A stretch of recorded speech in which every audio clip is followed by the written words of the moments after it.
El 27 de octubre de 1962, un submarino soviético se encontraba atrapado bajo las aguas del Caribe. Llevaba días sin poder comunicarse con Moscú. La tripulación estaba agotada, la temperatura en el interior superaba los 45 grados, el oxígeno comenzaba a escasear, y en la superficie, buques estadounidenses lanzaban cargas de profundidad para obligarlo a emerger. Los marineros soviéticos no sabían que aquellas explosiones eran simples señales de advertencia. Creían que la guerra había comenzado. Creían que Estados Unidos estaba atacando. A bordo había un torpedo especial. No era un torpedo convencional, era un torpedo nuclear. Con una potencia similar a la bomba que destruyó Hiroshima, el comandante del submarino estaba dispuesto a lanzarlo. 2 oficiales dieron su aprobación. Solo faltaba una firma más, una sola. Si aquella autorización llegaba, probablemente el torpedo impactaría contra una flota estadounidense. Estados Unidos respondería, la Unión Soviética respondería otra vez, y la historia de la humanidad podría haber terminado aquel mismo día. Pero un hombre dijo no. Su nombre era Vasily Arkhipov, y gracias a aquella decisión, hoy probablemente estemos aquí para contar esta historia. Porque durante 13 días el mundo estuvo más cerca de una guerra mundial de lo que jamás ha vuelto a estar. Para entender cómo se llegó a este punto, hay que retroceder algunos años. La Segunda Guerra Mundial había terminado en 1945. Alemania estaba derrotada. Japón se había rendido. Pero la paz duró poco. Muy pronto aparecieron 2 bloques enfrentados. Por un lado, Estados Unidos, y por otro, la Unión Soviética. Ambos habían sido aliados contra Hitler. Ahora eran rivales. Cada uno representaba una visión completamente diferente del mundo. Capitalismo frente a comunismo. Democracia liberal frente a un partido único. Washington y Moscú iniciaron una competición que se extendería por todos los continentes. Una competición por la influencia, la tecnología, la economía y el poder militar. Era la Guerra Fría. Y aunque nunca llegaron a enfrentarse directamente en el campo de batalla, ambos acumulaban armas capaces de destruir el planeta varias veces. A finales de los años 50, el arsenal nuclear de Estados Unidos era muy superior al soviético. Washington disponía de bombarderos estratégicos repartidos por todo el mundo. Además, había desplegado misiles nucleares en Turquía e Italia. Desde allí podían alcanzar territorios soviéticos en pocos minutos. Para Moscú, aquí era una amenaza intolerable. Y Nikita Khrushchev, líder de la Unión Soviética, buscaba una forma de equilibrar la situación. La oportunidad apareció en una isla del Caribe. El 1 de enero de 1959, un grupo de guerrilleros liderados por Fidel Castro tomó el poder en Cuba. El dictador Fulgencio Batista huyó del país. La revolución triunfó. Al principio, Estados Unidos observaba los acontecimientos con cautela, pero pronto las relaciones comenzaron a deteriorarse. Castro nacionalizó empresas estadounidenses, aumentó su cooperación con Moscú y empezó a presentar la revolución cubana como un desafío directo a la influencia de Washington en América Latina. La tensión aumentó rápidamente. Entonces llegó uno de los mayores errores estratégicos de Estados Unidos, la invasión de Bahía de Cochinos. En abril de 1961, exiliados cubanos entrenados por la CIA desembarcaron en Cuba con la esperanza de derrotar a Castro. La operación fue un desastre absoluto. Los invasores fueron derrotados, muchos fueron capturados y Fidel Castro salió fortalecido. A partir de ese momento, el líder cubano quedó convencido de que Estados Unidos volvería a intentarlo. Necesitaba protección, y esa protección solo podía proporcionársela la Unión Soviética.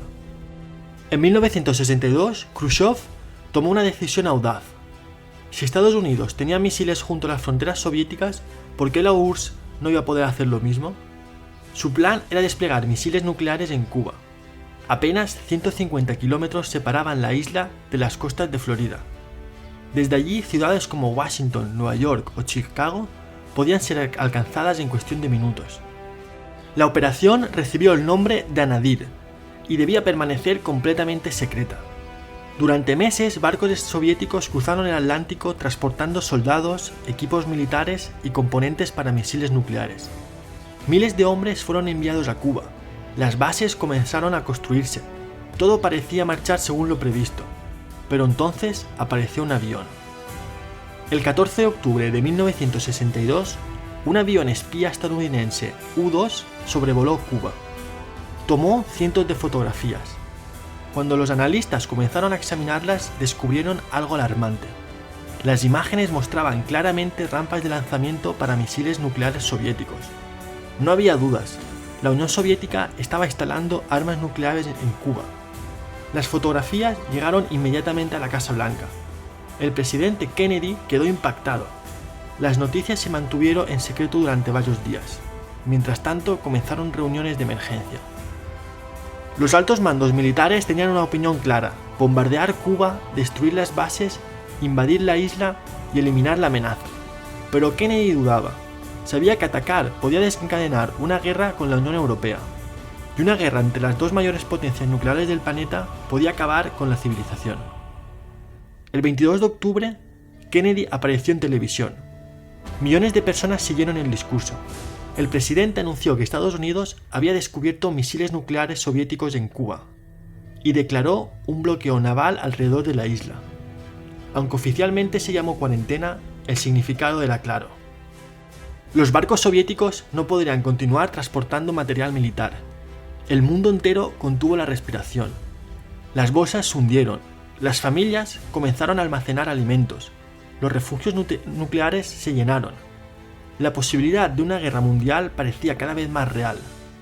Mientras tanto, buques soviéticos avanzaban hacia la línea de bloqueo.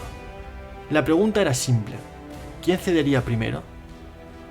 Durante los siguientes días la tensión aumentó sin parar. Los militares estadounidenses se preparaban para una posible invasión. Los bombarderos nucleares permanecían listos para despegar. Los misiles estaban preparados. En Moscú ocurría lo mismo. Cada decisión parecía acercar a ambas potencias al enfrentamiento. El 24 de octubre llegó uno de los momentos más tensos. Varios barcos soviéticos se aproximaban al bloqueo naval. Si intentaban atravesarlo, la marina estadounidense tendría que detenerlos. Un simple disparo podría desencadenar una cadena de acontecimientos imposible de controlar. Finalmente, algunos barcos dieron media vuelta. El choque se evitó, pero la crisis estaba lejos de terminar. El 27 de octubre de 1962 es considerado por muchos historiadores como el día más peligroso de toda la historia humana. Los acontecimientos comenzaron a acumularse uno tras otro. Primero, las defensas soviéticas derribaron un avión espía U-2 sobre Cuba. Su piloto, Rudolf Anderson, murió.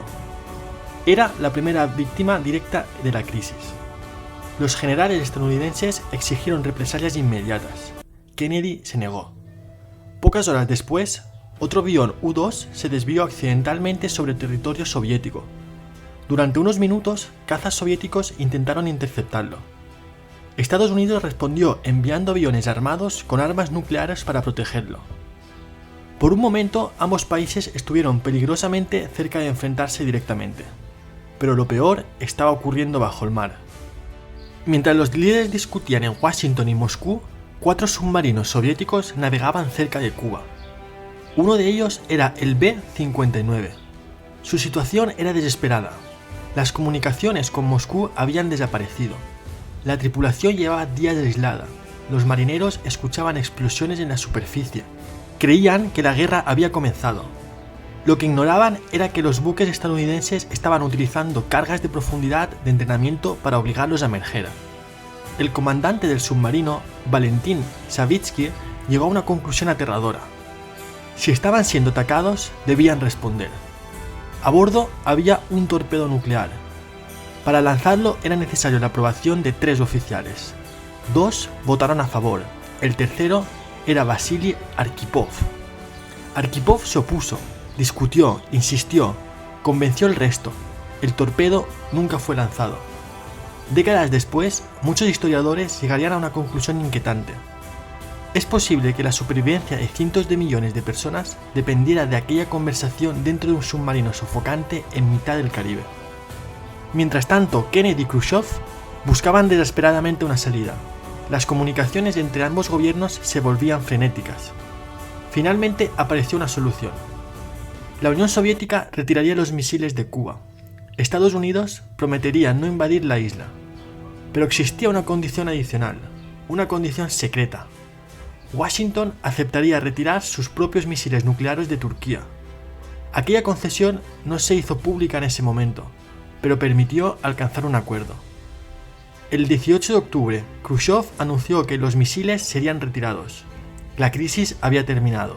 El mundo respiró aliviado.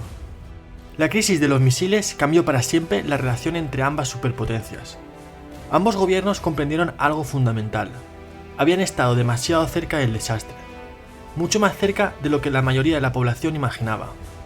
Como consecuencia, se estableció una línea directa de comunicación entre Washington y Moscú, el famoso teléfono rojo. Se firmaron nuevos acuerdos de control de armamento, y durante los años siguientes ambas potencias intentaron evitar situaciones similares. La Guerra Fría continuó, pero nunca volvió a producirse una crisis tan peligrosa. Cuando pensamos en las guerras que cambiaron la historia, solemos imaginar batallas gigantescas, ejércitos enfrentados y ciudades en llamas. La crisis de los misiles de Cuba fue diferente. No hubo una gran batalla, no hubo una invasión, no hubo millones de soldados combatiendo, y sin embargo, probablemente fue el momento más peligroso que ha vivido nuestra especie. Porque durante 13 días el futuro de la humanidad dependió de un pequeño grupo de hombres reunidos en despachos, centros de mando y submarinos perdidos en el océano. 13 días en los que el miedo, los errores de cálculo y la presión podrían haber desencadenado una reacción en cadena imposible de detener. Y quizás lo más inquietante de esta historia sea que el mundo no se salvó gracias a un plan perfecto, ni gracias a una tecnología extraordinaria, ni siquiera gracias a que las superpotencias confiaran unas en otras. El mundo se salvó porque en varios momentos críticos alguien decidió no apretar el gatillo. Porque Kennedy decidió esperar, porque Khrushchev decidió negociar, y porque un oficial soviético llamado Vasily Arkhipov se negó a autorizar el lanzamiento de un torpedo nuclear. A veces imaginamos la historia como el resultado inevitable de grandes fuerzas y acontecimientos, pero en octubre de 1962, el destino de cientos de millones de personas dependió de decisiones tomadas por unos pocos individuos. Y durante 13 días estuvimos más cerca del fin del mundo de lo que jamás hemos vuelto a estar. Si te ha gustado el vídeo, déjame un like y coméntame en los comentarios qué te ha parecido o qué tema te gustaría ver en los próximos documentales. Y si aún no te has suscrito, te invito a hacerlo. En este canal exploraremos la historia, los imperios, los conflictos, los recursos y las decisiones que han moldeado el mundo actual. Gracias por acompañarme hasta el final, nos vemos en el próximo documental.